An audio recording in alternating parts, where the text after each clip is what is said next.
Taz.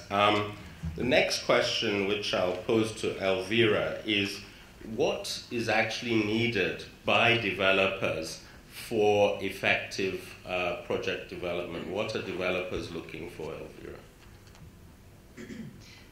Thank you, Andrew. Thank you for your question. And it's a pleasure being here, although it's a pity that we brought the Dutch weather to Cape Town, unfortunately.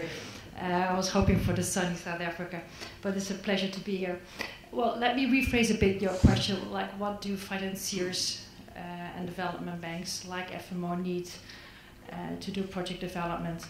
As FMO, we are active in 85 countries for the last 45 years, financing private sector activities. Our investment portfolio currently stands at around 8 billion euros. And specifically for our energy portfolio, which I'm a director of the energy department, our portfolio stands at roughly 2 billion of energy transactions. So we're quite active in supporting private sector activities in that field. And I think there are two main challenges that we need to address. And I will leave the financing option for later in the discussion because we have some ideas how to tackle that as well. But if we first start looking at the business environment that we are active in, it's still quite challenging out there.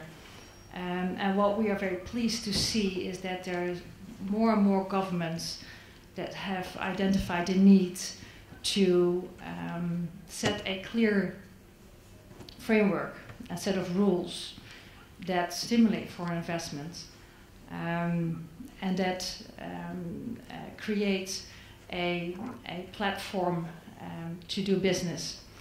But these set of rules, they have to come from a government-driven sector reform program.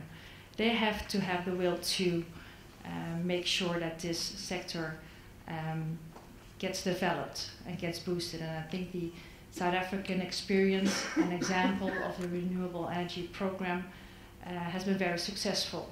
It has provided predictability, transparency. It has been very clear in its documentation and the guarantees that the government can provide to investors. We feel it has been very instrumental in getting the energy developments out there.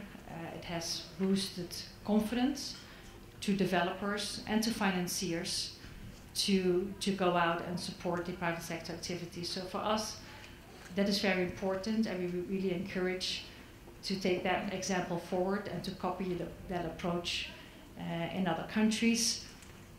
Specifically, what we can do from the banker side is to, specifically on the documentation, to work on more simpler set of documentation, to have them more standardized. PPAs, government guarantee documentation, to have them clear for all financiers and developers out there. It avoids all kinds of ad hoc negotiations and agreements amongst all stakeholders. So that is something that we have seen that works and that we would like to take forward. So those will be my remarks on the business environment, and I would like to come back later on how we would also like to address the financing obstacles that we also still face. Thank you, Chair. Thank you very much, Elvira. Doing business in Africa. You can't afford to be without Africa Investor.